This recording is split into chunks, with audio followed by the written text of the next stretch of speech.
welcome back to the podcast. We are joined with the crew for the home team episode, and we were riffing about Little League, and I just decided to start recording because anyone who has kids that are playing in Little League and then also doing travel ball, which I'm pretty deep in that space right now. There's just some ridiculous swag, dude, ridiculous gear. And in particular, the one that drives me the most nuts. I mean, probably there's a bunch. In travel ball, you could slide head first. So you have this sliding mitt because who knows if your hand's going to get stepped on by the basement or whatever. I don't even know why they need a sliding mitt. Get caught in the bag or whatever, yeah. Yeah, but dude, in Little League, you can't even slide head first. So why is Caden and all these other kids rocking a sliding mitt out the back of their pants? He's even doing it when he's catching. Why do you need a sliding mitt, dude? Ugh. Anyways, this goes into like identity, swag. I get it, but good morning. Good morning. It's a culture, bro. It's the fashion. It's a culture. You had your look, man. Gabe, what was your Little League look? Do you know? You remember? I didn't play Little League. You didn't play baseball growing up? No, I played my senior year in high school. Once I knew I was going to swim in college, I finally was allowed to play. But yeah, bro. Swimming, I played baseball through college, and I can't remember one instance in my entire baseball career where I slid and hurt my hand. It's very rare. I mean, I don't know. I don't remember any. Maybe there was a couple, sprained finger here or there, or so. I don't know. I don't remember any time that I would ever need protection for my hands when sliding. Dude, so nowadays, Dennis, you have the sliding mitt, which essentially looks like those mitts that you wear when like something's hot, like a stove mitt. Yeah, they're ridiculous looking. I've seen them, dude. So Caden could just go wear a stove mitt, or he could spend $80 on a dripped out one for him. They're also so expensive. All that gear is so expensive. The amount you can spend on like batting gloves. There's all those like not gifts, but like just funny videos on Instagram of like, my kid with his $200 bat to go strike out 4 times a day. Bro. And so you got the sliding mitt, you got the shin guard, you have and then they all have like on top of it, there's like a foot protector.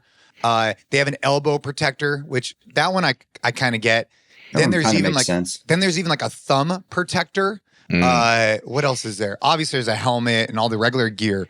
But dude, and then don't even get me started on batting gloves. Remember the metallic bracelets or the necklaces, the magnet necklaces that got big in baseball for a while? The biggest fraud of all time. They help you balance. The biggest fraud. So there's those ones. Now the kids are wearing like blinged out ones that are like they're not like expensive. They're just like blinged out stuff. And then of course you have the bats, and that is just like just ridiculous the amount of money that you spend on bats. Anyways, the kids all bring their own helmets too. Yeah. When did that become a thing? I mean, we just had a big bag of shitty helmets that we all shared. Yeah, an old army sack. Just dump them out. Yeah. Dennis, dude, there's some travel ball teams now that from head to toe, including your bag, your bat, your helmet, it's all part of the swag. So like, dude, you'll have teams roll up and they look like an NHL like hockey team, like, where they're all like the same bags as they roll up. Yeah. Yeah. Everybody's got their own helmet, dude. Yeah. It's slippery slope too, because how do you become the family or the dad that like puts a kibosh on all it because everyone else has it? It becomes such a tough, like, are you going to be the kid that like, whatever? Doesn't have your own helmet. Well, the helmet thing, I think, is we need to have a helmet. I think where you start to draw a line is when it starts to get obnoxious. So, like, if Caden needs a pair of batting gloves because he's worked his other ones out, okay, I can wrap my head around that. Especially for his birthday and Christmas, all he does is want baseball stuff. So it's easy because we just ask the grandparents, we ask other people, hey, get him a gift card to Dick's or whatever. So it's not that big of a deal because that's what he wants, and I'd rather have him want that than Fortnite. So for that, I'm grateful. But at some point, it gets a little obnoxious, like the bats in particular. He just sold a bat. He just sold a bat to one of his friends. And I was like, bro, that's my money, right? Like you just sold a bat to one of your, and he did this without, bats. He did this without talking to us. He's like, hey, it's an old bat. He's like, hey, I sold that bat. I'm like, okay, great. How much did you sell it for? He goes, $50. I'm like, bro, it's worth $200. He goes, it doesn't matter. You weren't able to sell it, so I sold it for you. And I was like, all right, well then give me the money. He's like, no, it's my money. I sold it. And so It's the bat slanger. Anyway, still got some pop in it. $50. $50. $50 still got some pop. It's ridiculous.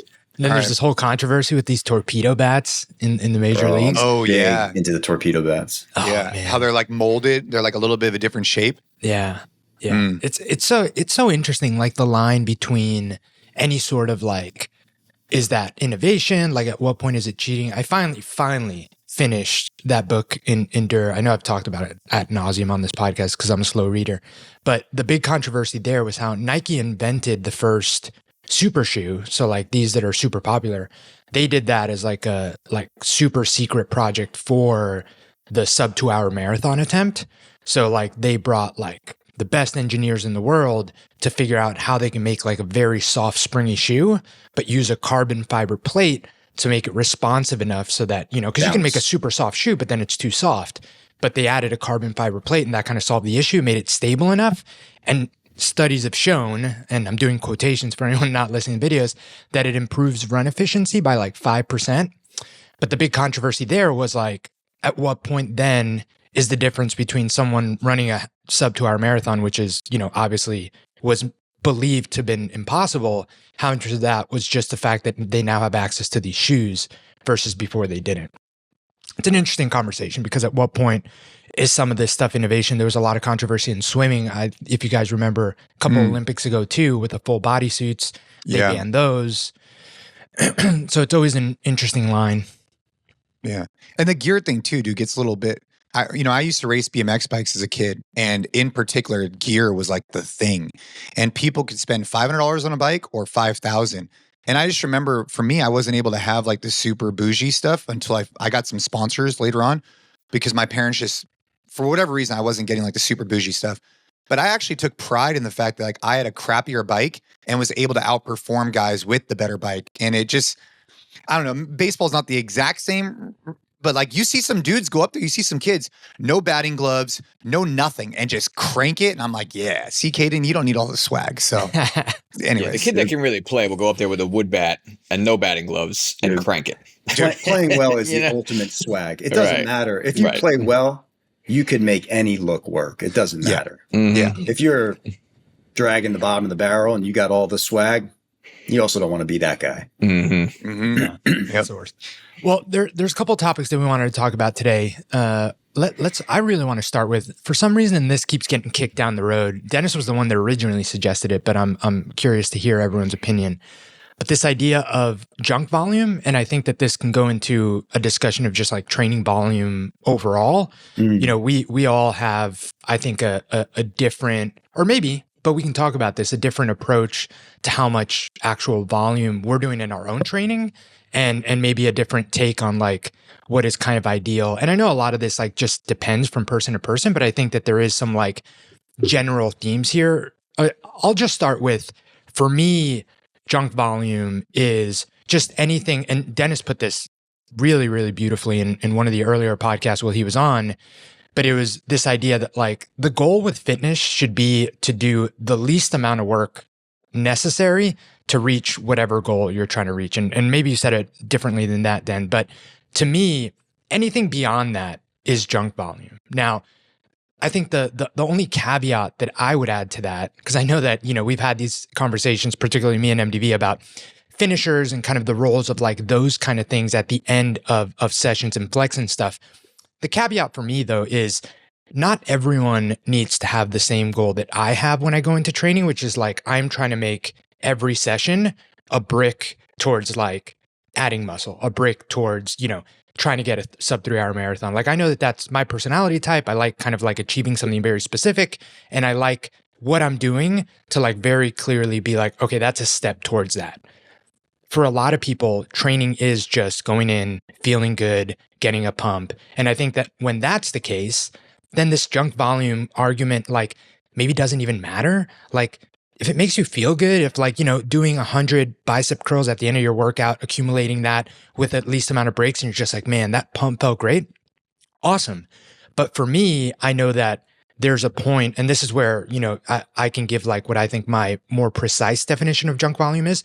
There's a point where if my CNS is just so bogged down, I'm so exhausted I'm just doing volume for volume's sake. Like if I do those 100 bicep curls after a really tough session, I can't go heavy enough or hard enough for that to elicit the stimulus that I want.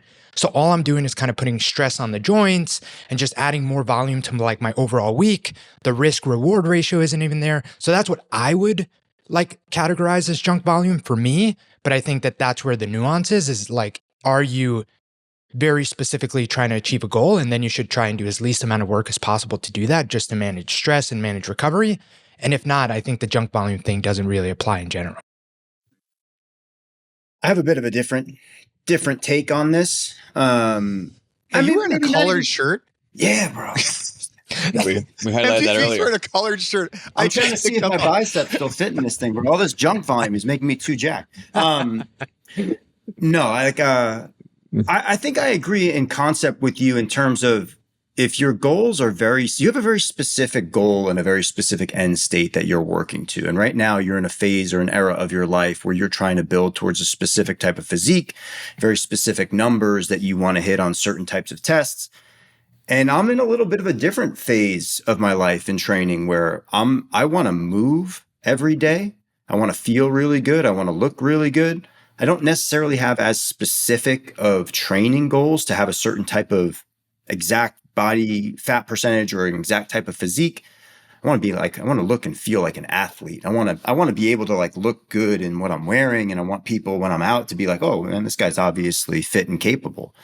And I think for me, doing volume or doing movement is ultimately the most important thing. And, you know, could I get to my goals maybe a little bit more efficiently if I followed a super rigid plan, or if I had, you know, an exact prescription of what I wanted to do?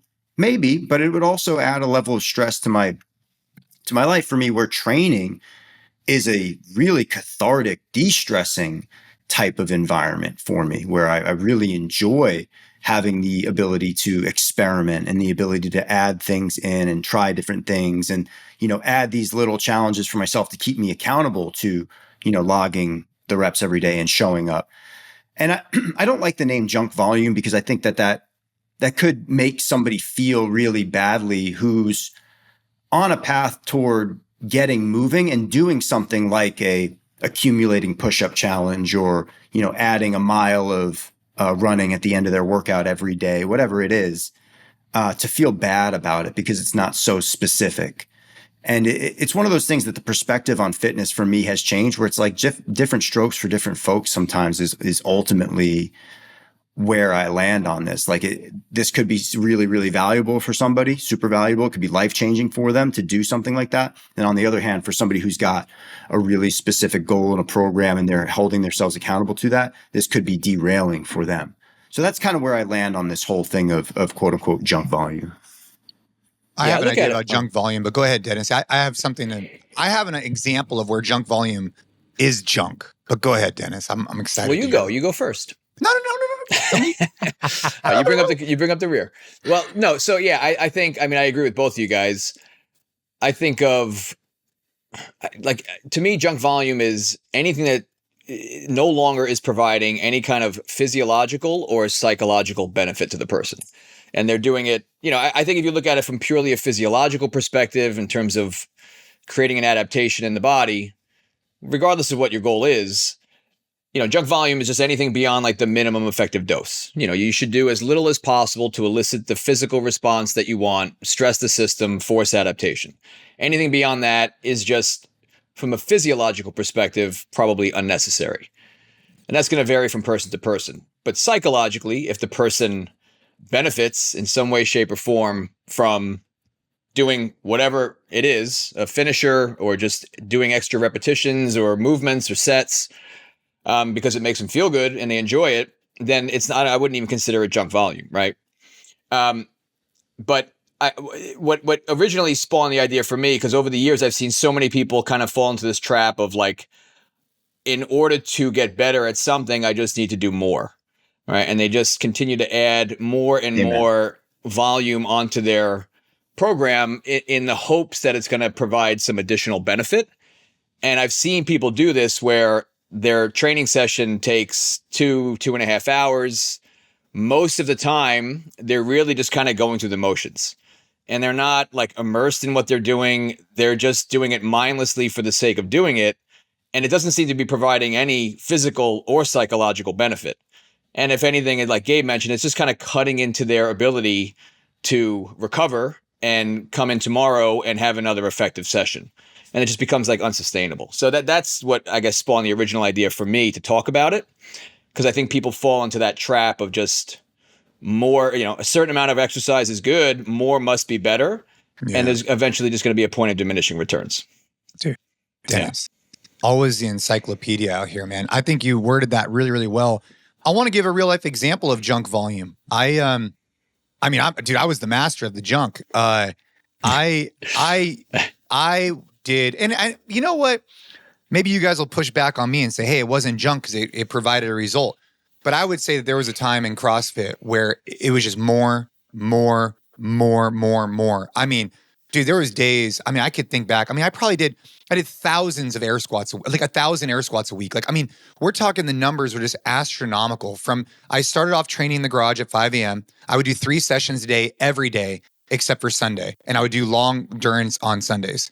And the amount of volume we would put in was just unbelievable because we thought more was better. And I think that's an example, to your point, Dennis, of I think that was helping me psychologically because I felt like I was earning the confidence to feel like I was going to go win. But I think physiologically, the actual adaptation of my body, I think I wasn't doing it right.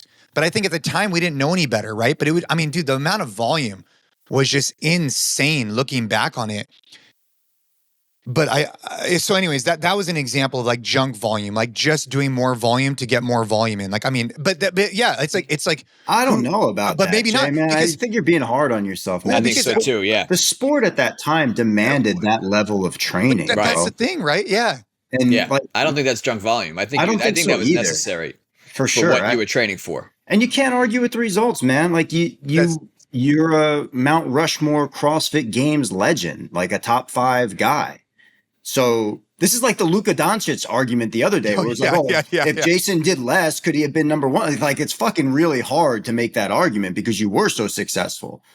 I would say junk volume would be if you were doing your 3 sessions and then at the end of your 3 sessions, you were let's do 10,000 bicep curls. And then the next day your biceps are so blown up that you can't train towards your goal. That would be junk volume. Mm-hmm. But the way you're training, especially for the era that you were in, it sounds pretty legit. Dude, and also I agree with that. It's you. It's not like this is somebody who's rolling up to the gym, who's got a 9-to-5 job, who's then banged up for the entire week because they did a session like that. It's all about I think the perspective of the situation, but I wouldn't say junk volume.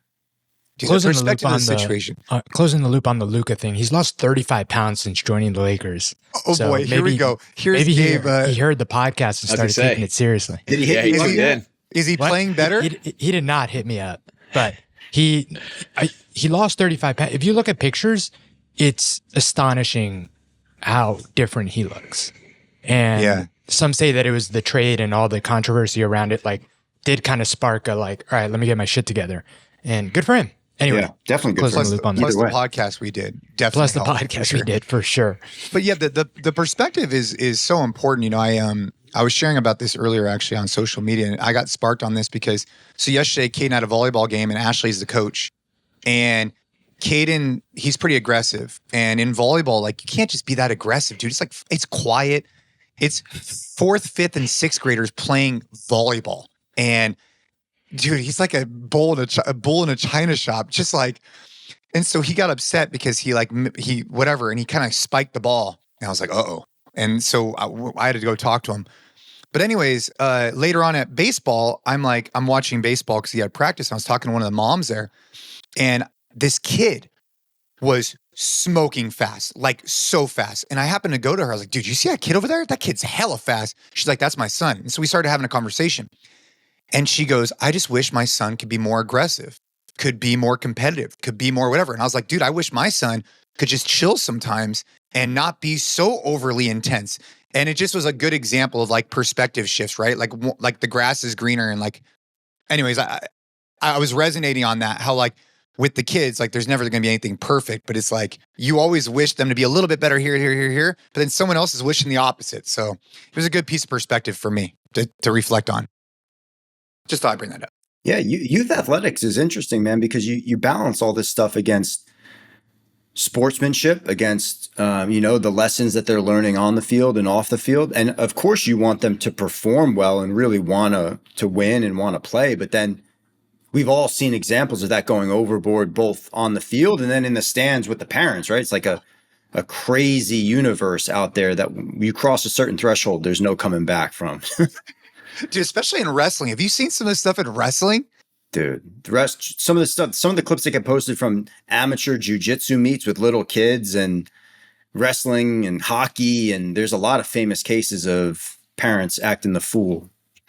Dude, I now that Hunter is getting involved in sports at, not a high level or competitive level, but things are getting a little more competitive as he gets a little bit older. He plays for How old is he, Dennis?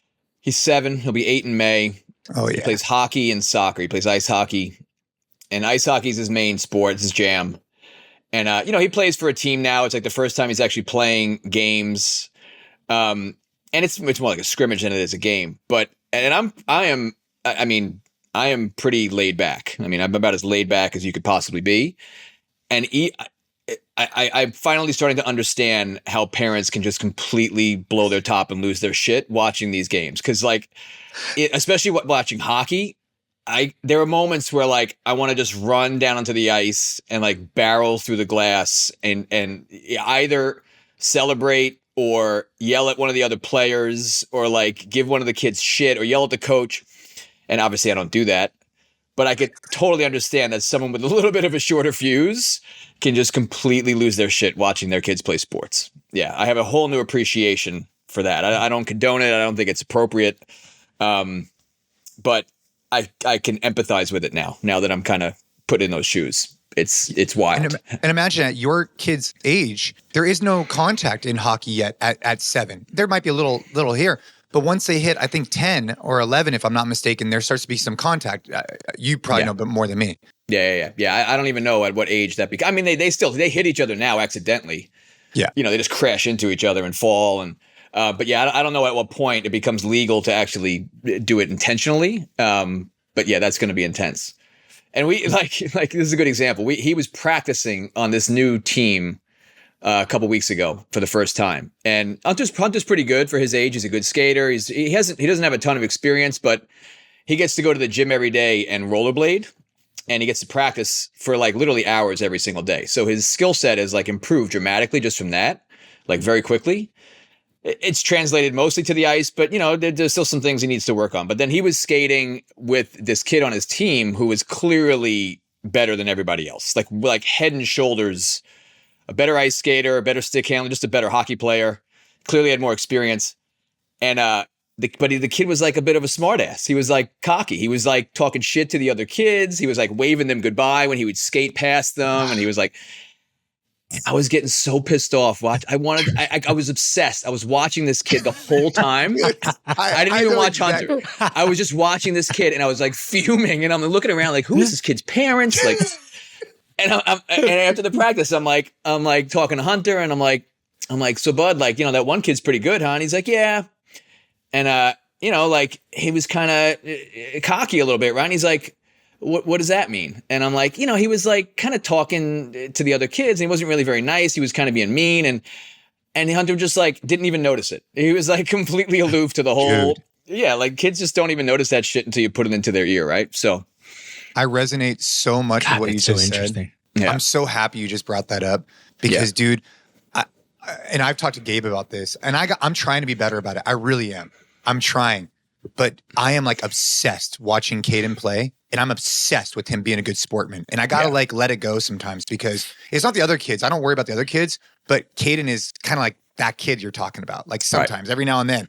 And I just, dude, I fume. Yeah. And I gotta be better about it because it's not. I gotta be better about it. But I could totally relate to the way you're feeling right now. Yeah. Of all the things in youth sports to really get worked up about, though, Jay, I would say that holding your kid to a standard of sportsmanship that you believe is right for the moment is one of the most important things. I mean, I don't have kids, but I played youth sports my entire life. And there's a balance of celebrating and, getting a moment and getting a big yell, you get a big hit, you get a big catch, you throw somebody out at home plate. And then there's overboard where it's just like, you can't condone this type of thing. And I think that that's healthy, man. I think it's healthy to have that kind of debate in your head about, is this too much? Is this too little? How am I going to talk to Caden about this stuff? My dad was really good at that growing up. He coached my baseball teams for a very long time when I was younger. And then when I got to like travel ball and older ball, he wasn't coaching anymore, but he definitely laid those lessons in heavy. Yeah. Yeah. I'd like to hope it'll get easier for me because I'm ingraining it so much now. For sure. I think it'll still be something. I don't know why. I mean, I just really deeply care about it. I care so much less about the performance than I do the way you carry yourself, because your performance will speak for itself. But that's something I'm currently battling with, but it's good. Mm-hmm. I think it's a good one. Yeah. Yeah. Super important for sure.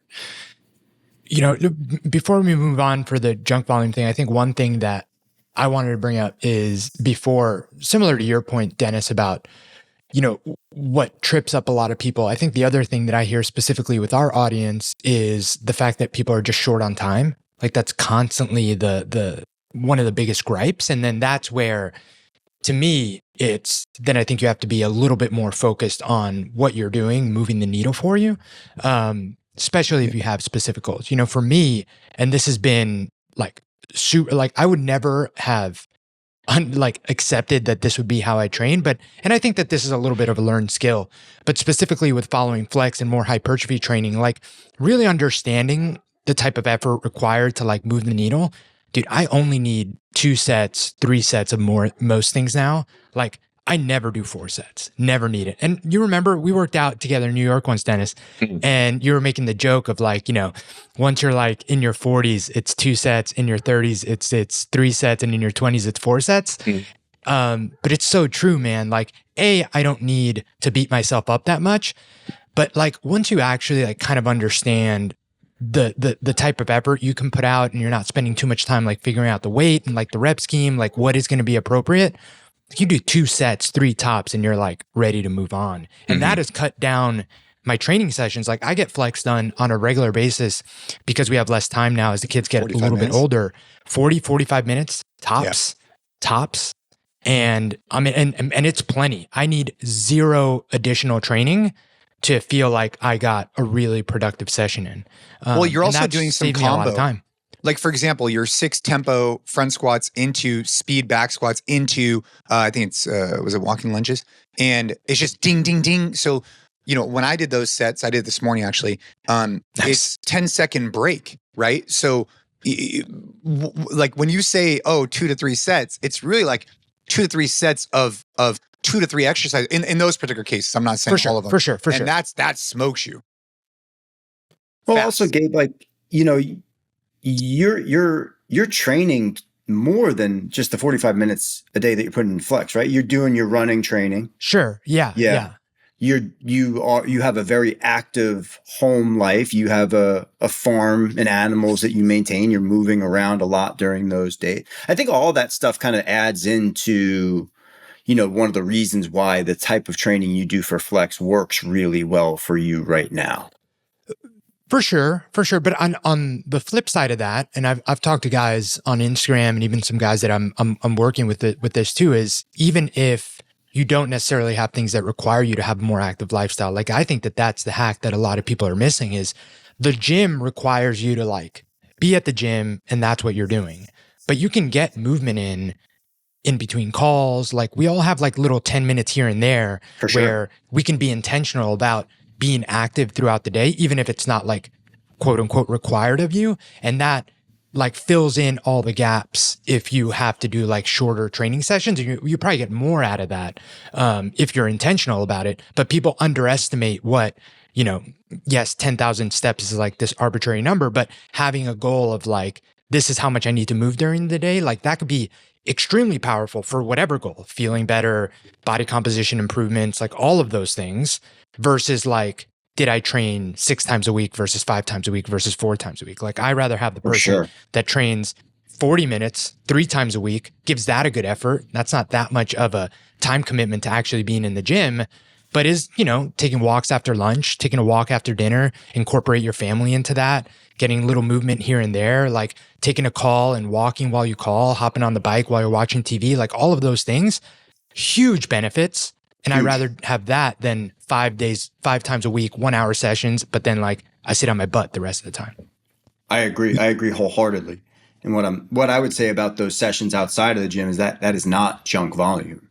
Right? For sure. Yeah. That accumulation of time on your feet or movement or getting out there and going for a walk or whatever it is, at that point is super beneficial to the overall health and well-being, mental, physical, emotional. We got a thing coming on. So this is going to be that moment where I sit and I say to everyone listening, okay, I know there's a lot of you guys who listen. We need you guys to be training hard on a regular basis. And there's no better way to do that than on our new updated Train Hard app and programs. You can find it in the podcast show notes. You can find it on the Jason Khalipa on my Instagram, link in bio. You could go to th.fit. There's so many ways you could find it. But the thing is that what we're building there is super special. And if you haven't at least gone and experienced it, you're truly missing out. That's honestly the way I feel.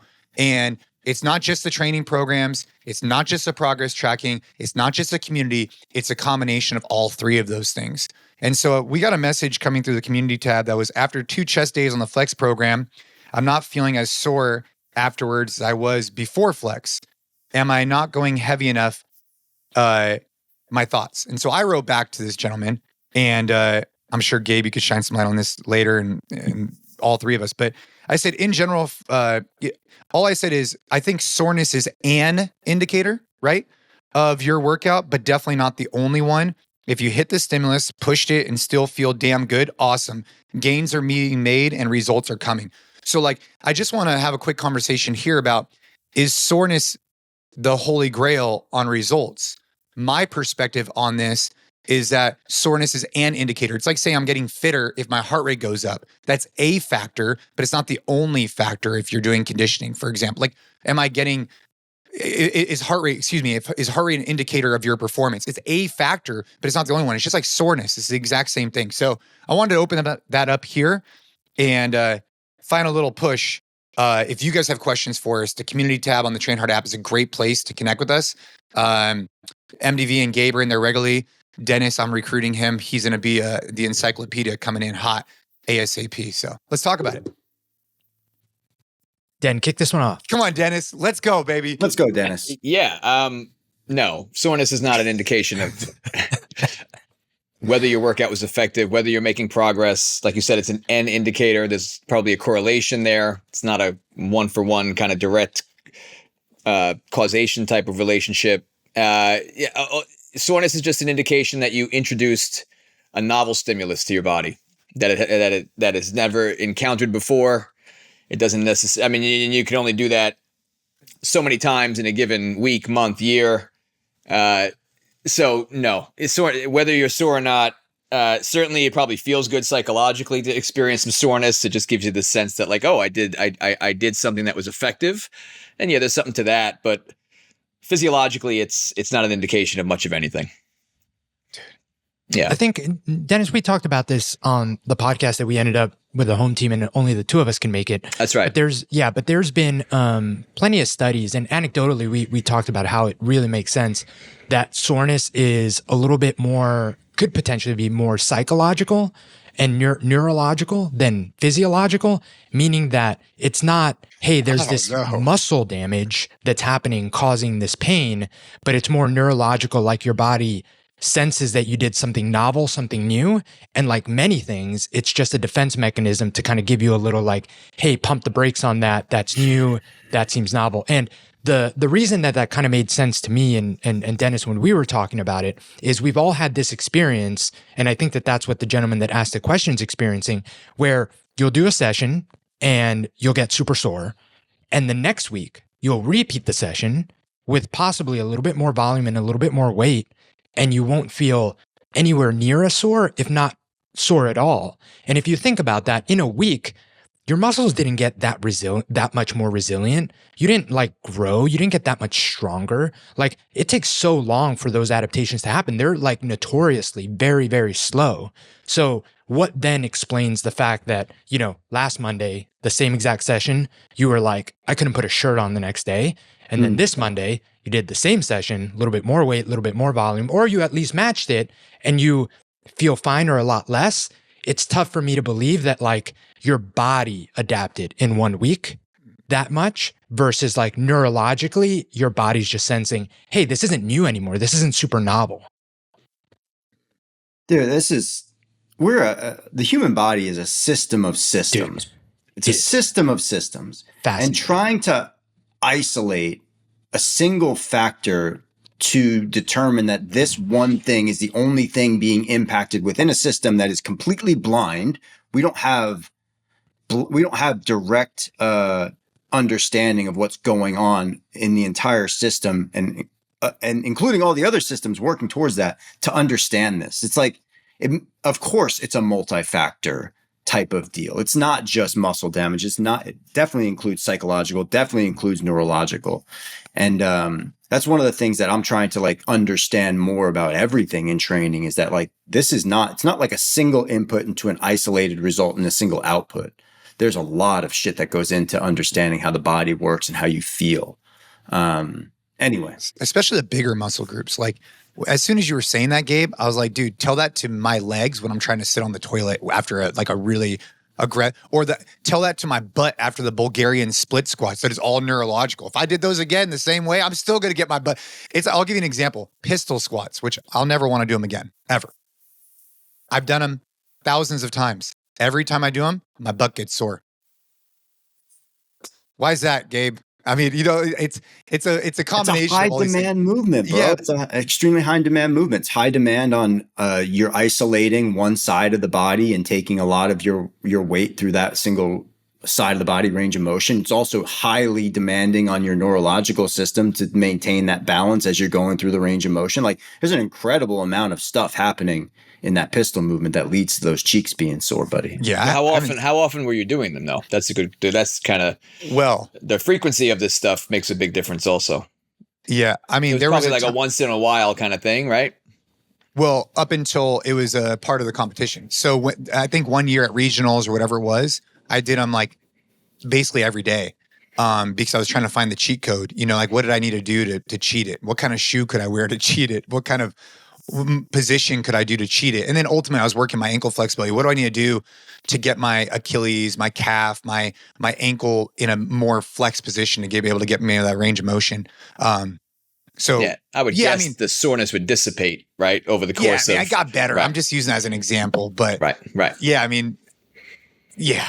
Anyways, but it actually highlights Gabe's point in that if you do pistols once a month, yeah, you're probably gonna get sore, but because you lose that kind of like protective mechanism that Gabe's talking about neurologically. But if you do them every day, you might get sore the first day or two, and then eventually that soreness is going to completely dissipate because your nervous system recognizes the stimulus, so it will no longer, it'll cease to develop that same level of soreness.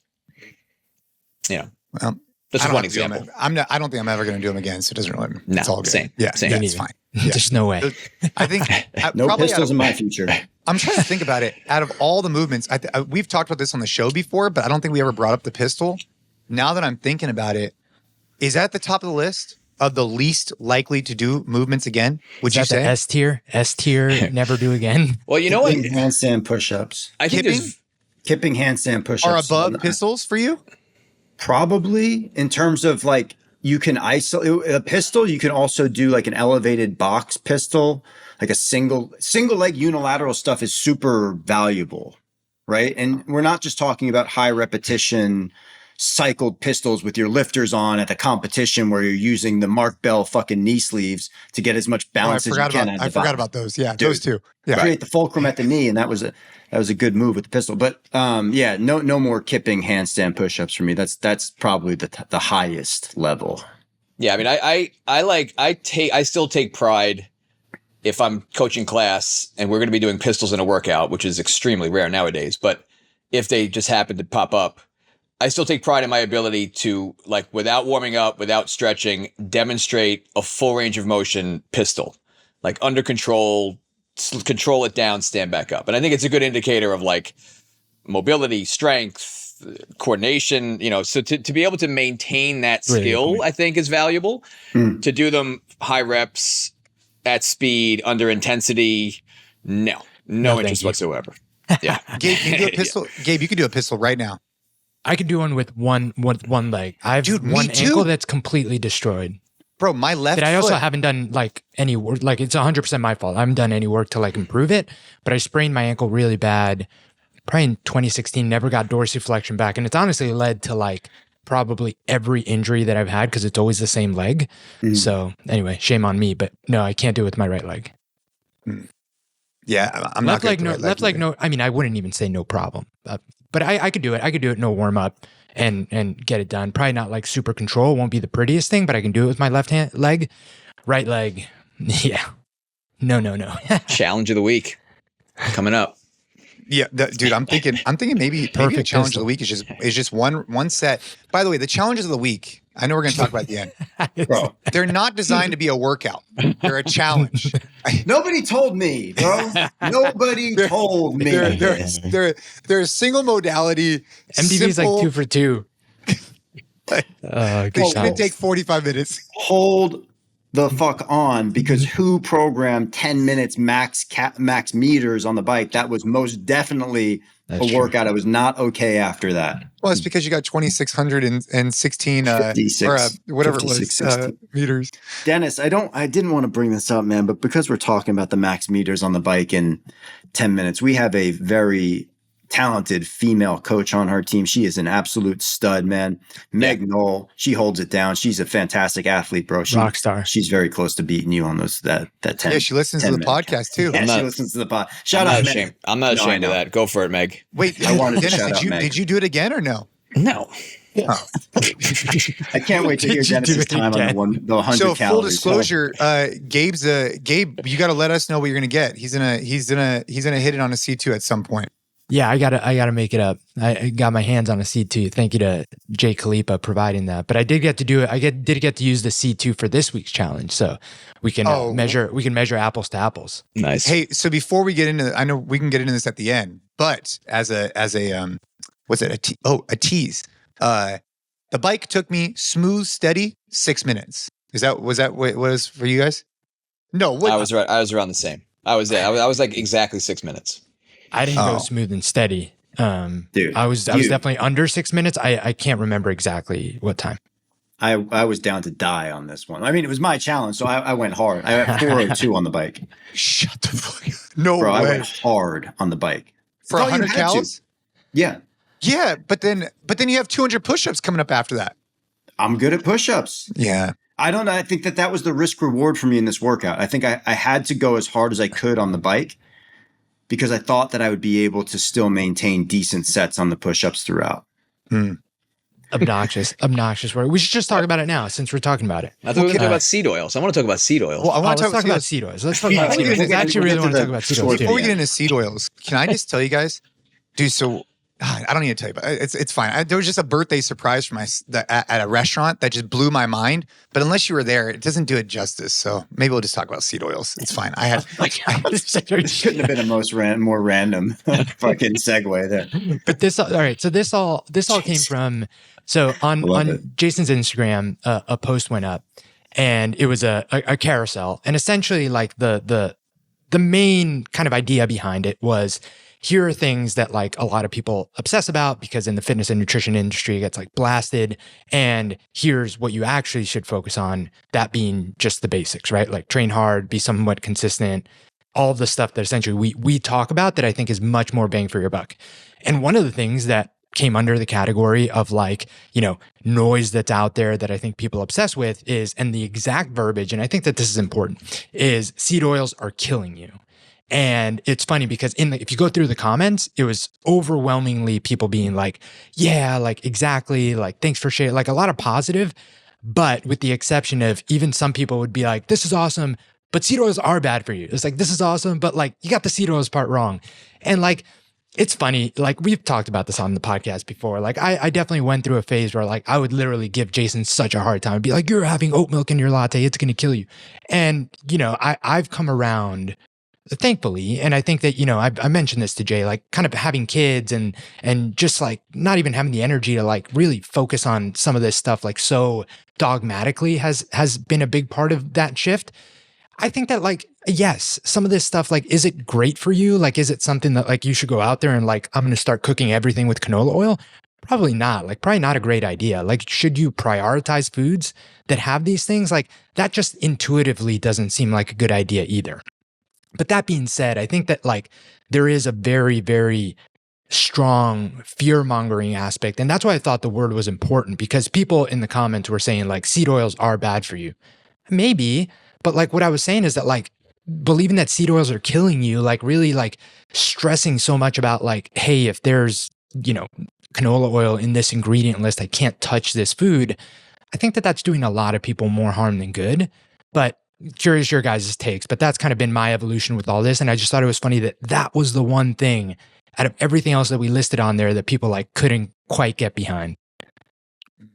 Good old seed oils. Well, seed oils has become like this super contentious. It's political term. now. Right. Yeah. It's been politicized. It's like you're on one side of it or you're on the other. You can't be in the middle. You have to take a stance.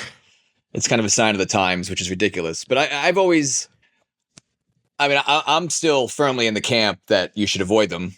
I don't think that they're going to kill you in very small doses. I've always just drawn a parallel between seed oil and sugar, right? Like people pretty much understand that sugar is probably not good for you. You probably shouldn't consume it in large doses. It shouldn't be a staple in your diet. You should avoid it whenever you can. The poison is in the dose, of course. So if you're consuming a little bit of it, even on a daily basis, it's probably not a huge deal. But if you took that post and replaced seed oil with sugar and said sugar is not killing you, you could understand how people would be interpreting that maybe or misinterpreting the purpose behind the post or what it is you're saying and take that the wrong way, right? So I would say in general, you should, whatever stance you take on it, whether it's good for you, bad for you, kind of neutral, you should probably be avoiding consuming it on a very regular basis in large quantities. What do you normally cook with, Dennis? Butter or olive oil. Yeah, I usually cook with either butter or lard. Yeah, I don't really cook olive oil. I don't like the taste of olive oil. I don't know. So yeah, I that's my stance on it. And again, I think that post is probably people will take it and blow it way out of proportion. But if you just replace seed oil with sugar, you could understand how someone might look at that and be like, oh, what are you trying to promote here, right? Like, so are you telling me I should be eating these things or what? So yeah, I wouldn't want to discount. I mean, and there's probably, again, I'm sure there's going to be people that are on either side of this that say there's good evidence to support that these things are not only not harmful, but even potentially beneficial. There's also going to be people that can cite evidence that these things are very bad for you. I tend to lean more toward on that side of things. So yeah, I would encourage the idea that we should probably be avoiding those things as best we can. But that's just me. I think it's irrefutable that the American food system is broken. I think that that's irrefutable, that something is wrong in how we're consuming or what we're consuming. And where did that fault line start and how does it get corrected and does it ever end? Because, you know, if you really look at what a lot of cultures and throughout history, and then also a lot of modern cultures, if you look at what people are consuming where they have longevity, high amounts of longevity, low amounts of obesity, low amounts of CHD, coronary heart disease, low amounts of diabetes, across the board, all those diets are different. They're all a little bit different, but there's a couple of kind of standout factors that are common across them. And the ones that I've been able to identify is highly processed man-made ingredients are generally not included in those diets that promote those things that are very good for you. Longevity, low amounts of diabetes, low amounts of coronary heart disease. The other would be high amounts of artificial sugar. Those two things combined seem to be like the absolute death knell for anybody who's consuming those in mass. Those are going to lead to some really bad results. Because if you think about like the Mediterranean diet, like those people eat pastas and grains and rices and oils, olive oils, avocado oils, and all those types of things, high fat in large amounts, and that they do not have the types of numbers that we have. And then if you look at like cultures in the Antarctic or in like Alaska or like even tribal cultures around there, they're eating high amounts of lard, fat all year round. And then you look at Japanese culture and they're eating high amounts of fish and rice and things like that. Very, very high amount of beef as well. They don't have the numbers that we have. So what is going on that's causing these extreme rates of obesity, diabetes, childhood obesity, childhood diabetes? It's wild. And trying to figure that out. And that's really where I come back to, is that there are things in our food system that are generally accepted as being okay to consume that a lot of other cultures are not consuming or not consuming as much of. Yeah, I mean, quantity comes into play with all of this, right? I mean, if you look at like the average size, I mean, if you travel to Europe and you look at the way that the amount of food consumption compared to the United States, it's pretty vastly different in terms of just like plate size and things like that. So that's a factor too. Obviously, the processed foods and things like that.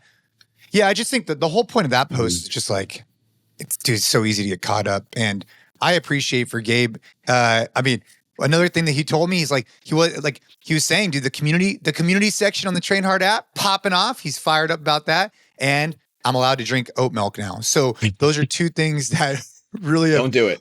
Don't do it, Jay. Don't do it. I would not do it. What are you talking about? No reason to. What's the reason to?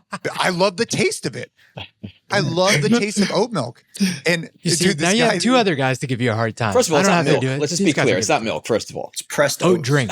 Oat drink. Dude, this guy gave me bear lard. So I was at jiu-jitsu and this guy gives me bear fat to cook with. And I bring it home. I'm all stoked. I'm like, dude, Ashley, look what I got. I got bear fat. It's going to be great. Flavor's going to be awesome. And Ava's like, you take that out of this house right now. And I'm like, okay, sorry. And I took it away. But I didn't try it. I would have loved to have tried bear fat and what that tastes like with eggs. Yeah. But it doesn't change the fact. I love it. Man. Dude, oat milk cappuccinos, dude. Oat milk with some cereal. Give it to me. Let's go. Yeah, that's no bueno. Gross. That's no bueno. Dude. Jesus. Like, to give you guys kind of a real life example from this past week of kind of like my how we approach diet has kind of shifted. Because if I think about like what we eat every single day here at home, there's zero seed oils. And it's less because it's like, hey, this is something we have to avoid. And more so it's just the foods that we know are healthy don't have them. And I think that that's an important distinction, because before it was like, just check every ingredient list and try and avoid it at all costs, which, you know, as I say that is more indicative of the type of eating we were doing back then, where things had ingredient lists a lot. And we were kind of just like trying to pick for the things that didn't have this. Now, you know, my diet consists mostly of like Greek yogurt, fruit, cottage cheese, cold cuts occasionally, and then like, you know, potatoes, sweet potatoes, rice. We do a lot of organ meat blend. That's something that I still think is incredibly, incredibly important. You know, I went like full raw liver king for a little bit there. But I mean, you know, do you have to go that crazy? Absolutely not. But we still, I would say 4 times a week, cook something that includes just ground beef organ blend, because that stuff is so important. It's a great way to get the kids to get it. But this past weekend, we went to a baseball game and we had popcorn from the baseball game. We had churros, we had hot dogs, and we had lemonade. Like literally liquid sugar, ton of seed oils in the popcorn. Like who the hell knows what the hell, you know, the hot dog actually ends up being. And the like, churro? Enriched white flour in the bun. And we all like genuinely enjoyed the day and the experience. And in the past, and granted, like we didn't have kids back then, so it's just different overall. Me and Ariel would have done everything in our power to go to a Whole Foods beforehand and get the popcorn and avocado oil and, you know, the other snacks and stuff and sneaking into the game, because we were like, there's no way we're going to the concession stand and eating that stuff. And that's what I mean by the shift is like, I'm not saying that any of this stuff is stuff you should actively go out and eat more of or be okay including it into like your day to day. But for me, it's just once you look at like the dose makes the poison, there's nothing wrong with incorporating a day like that when we go out to the baseball game and indulge in all of that stuff, even though it literally is like your laundry list of things to avoid and like genuinely enjoy it and not even stress about it. Like not even for a moment think that like this is something that is doing any sort of irreparable harm to my kids or myself. I think it's not worth putting that on making those decisions. And some people might disagree. Some people might say that it's completely worth packing your own lunch and bringing your own food and, you know, probably save some money too. But that's just how we chose to enjoy the day and we genuinely enjoyed it. I would never have thought to have done that. Like if you were to ask me, what would you do if you went to a baseball game once you have kids? What would you eat? If you asked me that 3 years ago, I 100% would have said we would have brought our own food and not touched any of that. And I think that just has changed. Mm-hmm. Get explosive diarrhea after? No. Oh, yes. No. But it's the same kind of argument with this stuff as junk volume that we talked about before. But there's nothing wrong, on the other hand, if you know somebody in their significant other or somebody in their kids, they want to go to Whole Foods, they want to teach these kids that there's, you know, ways to plan to go to these events and, you know, have options available that you feel good about physically, psychologically, whatever. And I think that it can go to extremes on both sides. 100%. Yeah. Right. 100%. And avoiding the fundamental point of view or the fundamentalism approach to these types of things where it's like, I only eat hot dogs, popcorn, and lemonade, or I only eat the raisins and sliced turkey out of my fucking fanny pack. Like those two sides of the coin are the extremes. Dude, Ballpark hot dogs are so good. The only part that I would like make a very strong stance on, very, very strong, is just be aware if you're going to be Gabe from 3 years ago. First off, I love every time Gabe talks about things with the kids and how his mind has changed because it's so easy to talk when you're not in that situation. As soon as you have kids, as soon as you're in the situation, everything changes. Just be aware of that as you get older. But I would just say that as a parent, be super, super careful on how the way you talk about things and the things that you do and the impact those can have on your children in the future. So if Gabe chose that him and Ariel wanted to go to Whole Foods and do XYZ, that's fine. But there needs to be balance and there needs to be conversations and you just need to be aware of like that it's not just you and your wife anymore. There's other people involved and what slowly are you imprinting on them? And that goes the other way too, right? It goes the other way with all kinds of stuff. But I would just be really cautious if you guys are super deep into this in the fitness world, just be aware of how you talk about things because that'll leave an impression on your kids. So, you know, if you show up to a baseball game and everybody else is grabbing the hot dogs, grabbing the popcorn, and then you're the ones there doing this, what does that show? And if you're okay with that, that's fine. I just think it's really important to be mindful that it goes both ways. You don't want to be extreme on one side, but you also want to be aware of being extreme on the other side because it can cause some stuff in the future. Anyways, that just really, you know, obviously, Gabe, I'm glad you had a good time. I just think that's so important to bring up that, like, it's not a zero-sum thing. It's not like, oh, my wife and I choose that we're going to do this. It's like, that's cool. But what is that doing long-term? Like, what are you saying to your kids about all these other thousands of people there that are choosing to do something else? And how do you teach balance in that moment, right? That's a personal decision. I'm not here to judge that. I'm just saying. For sure. All right, workout time. So, who's going first? I think the person that assigned the challenge should always go first. Well, if MDV went 4 minutes on the bike and it took me 3 minutes on the push-ups, so 3 minutes. It took me 4 minutes and 12 seconds on the bike. Sorry, 4:12. Would it take you on the push-ups? And so just to kind of reiterate, time? So the challenge was a workout. So it was actually a workout challenge. And the workout was 100 calories on the bike. I thought this was America, bro. I thought that I could suggest anything I wanted on these challenges. So it was 100 meter on the bike. The tone of that was perfect. So it wasn't a challenge. It was a workout. C2 bike. It was a workout. And then it was 200 push-ups. Technique was, shooter's choice. You just couldn't rest at the bottom. You could rest at the top. You couldn't rest at the bottom. Yeah, every time that you had to break, you had to do 5 pull-ups, repeat until you hit 200 push-ups. Strict pull-ups. Yeah. Oh no, Jason. Oh yeah. I mean, I okay. thought we had this conversation on the last podcast. So like a little body English was okay. the but body not- English was no, actually the best way to do this. I heard. for sure. Oh, for sure. God. Fun workout. Was harder than I thought it was going to be, for sure. All right, MD, what was your time? Total time. My total time was 16:19. Nice. 16:19. 19. How'd you break up the push-ups? Started What were off you in able to sets of 25 for the first 2 sets, and then I got down to sets of 15, mostly through the remainder of the push-ups.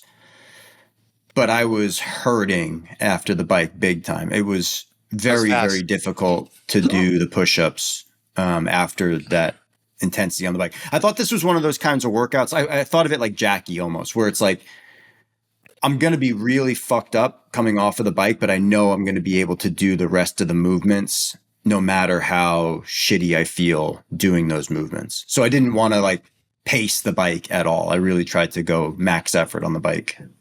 Yeah, I mean, I went pretty hard on the bike. I was definitely off sub 5, but it was like high 4s if I remember correctly. Because I'm thinking about it now. But I was total 1938. I started with 25 and just like, dude, the pump was way too real. And I also was thinking about you guys in my head the whole time, giving me shit about my push-ups. So those push-ups were clean. I gotta see the video. Crisp push-ups, perfect form, not like Jason's. And pull-ups were also strict. So 1938, that was my time. Hell yeah. I was 27 minutes. Did you use a sundial to time your workout? Did your kids That need was as fast something as in I the can middle go. of it? What happened? That was as fast as I can go. I did 20 push-ups, 20 push-ups, then held 12s for pretty much the rest of the workout. I had a couple sets of 10. I mean, I just couldn't. If I rested shorter, I wouldn't have gotten as many push-ups per set. So when I was ready to go, I went, and that was it. That's how long it took me. Fuck you guys. And I bet you yours were really pretty. My push-ups are perfect. Let's just be clear. Dude, perfect push-ups. I just know that no matter what you guys would say about my push-ups, they're not as bad as Jason's. Wait. My camera just came. Yeah, let me turn this thing back on. I saw Jason post a little clip from doing some push-ups this morning. Dude, I think there were like 3 push-ups. I told them 2 of those were no reps. No. Those were post-challenge, just making sure I was getting the pump on. You know what I'm saying? Those are the junk volume push-ups. Junk volume push-ups. You know, just making sure I was getting the pump. Took me 18 minutes and 12 seconds. Now here's the deal. Okay, I think if I were to do this again, I could game it a lot better. I would have gone way harder on the bike. I came off the flex session because I had some filming I needed to get done today. And so I would have gone faster on the bike. And then I think what I would have done, my camera went out again. I think what I would have done actually is maybe be more strategic and break up my push-ups less. Like I actually held myself in a planked out position for longer because I didn't want to do as many pull-ups. But I think I would have just done shorter, quicker sets if I hypothetically. Yeah. Yeah, same. I could have went faster if I did smaller sets of push-ups and just more pull-ups because the pull-ups never really even got hard. Yeah. No. Yeah. But I wanted to hold the 12 and I was stubborn. And so I just ended up resting too long. This reminds me of the fantastic conversations that used to happen after open workouts about I could have gone faster if. Yeah, only. Yeah. Well, I think could have gone faster if you just hurt more during the workout. Gotta do a redo. But let's be clear, Monday. that event would have been much better at 100 push-ups. At 100 push-ups, that would have been perfect. I got to 100 and I said, I could stop now, but I was like, well, that's not really the challenge. And, so. Based on how the workout was balanced, it took, if you're doing the bike in 4 or 5 minutes and then the rest of the workout takes between 10 minutes and 15 minutes, it's a little bit imbalanced in terms of the body weight movements, but that's to be expected if you're out of breath. Yeah. All right. Well, that was the challenge. It sounds like MDV took the W. I'll give my reps were good, not perfect, but Dennis, we're not looking for perfect reps for the next challenge. I want to see a video of your reps because I guarantee you they look like out of a Rocky movie or something, just perfect. What's the next challenge? It's the only way it moves. So it's my week. So I promised that it wouldn't be something super long. We'll take a break here, be a little bit more challenge like per se. But we're gonna go. The challenge is single unbroken set. So max unbroken set, alternating reverse lunges, back rack, body weight. So bar on your back, body weight on the barbell, 1 max set, alternating reverse lunges. Where can you rest? Can the bar just stay on your back the whole time if you want to rest? The bar can stay on your back the whole time. I would add the caveat of like, you can't, and I think that this is going to save people because you shouldn't do this and keep going, because I think that's how you can mess yourself up. I would say like anything longer than like a 2-second pause at the top isn't allowed. Like, just don't stand there shaking your legs out with the bar on your back. Like that's kind of not the intention. It should be like a pretty keep moving, max set, back rack, reverse lunges, and the weight is body weight. All right. So we're saying a 2-second pause is allowed at the top. 1 Mississippi, 2 Mississippi, then you gotta get your butt back like to moving. if you get to the point where you need to like kind of catch your breath a little bit, like get your mind right, that's fine. But the intention is definitely not like, when they do the I know you've done this before, MDB, but like the challenge of like 100 barbell squats on your back, like you can do that. But there's times where you're standing there like, 5-10 seconds, kind of like catching your breath a little bit. Like, I think that if we allowed that, you could like really mess yourself up. I think that this will keep you more honest and keep the set a little bit more realistic. So it's like 1-2 seconds max, and then you just got to keep moving. All right. I'm going to film That was the most messed up I've been in a long time when I did the 100 back squats at body weight. That was ill-advised. 100 at body weight? Yeah, that's no bueno. That was a caffeine and kilos guys put that out a few years back, and I was like, I'll give it a rack, shot. Reverse lunges. Yeah, it's a stupid idea. Yeah, Back rack, reverse lunges, body weight. Body weight. I'm doing mine after my cleanse, like 10 pounds less. Oh, let's go. When's the cleanse is this week, right? Friday. Okay, so we're recording this on a Tuesday. It's incredibly exciting. I'm so eager to find out how your experience goes. Same. Send us the video. I should do it live. Live stream it. Live stream Hey, why it. don't you just FaceTime us? Yeah. Oh, God, gross. Well, funny story. My wife is going to kill me for telling this story. She doesn't listen though. So she did it several months ago, and she took a phone call in the middle of it from Joe DeGain, who you guys know is her mentor on Joe. CrossFit seminar staff. He was calling her, and she answered the phone mid colon cleanse. Hey, what are you up to? Just cleaning up. Yeah, talking to Joe, talking shop, talking to her mentor. Mid colon cleanse.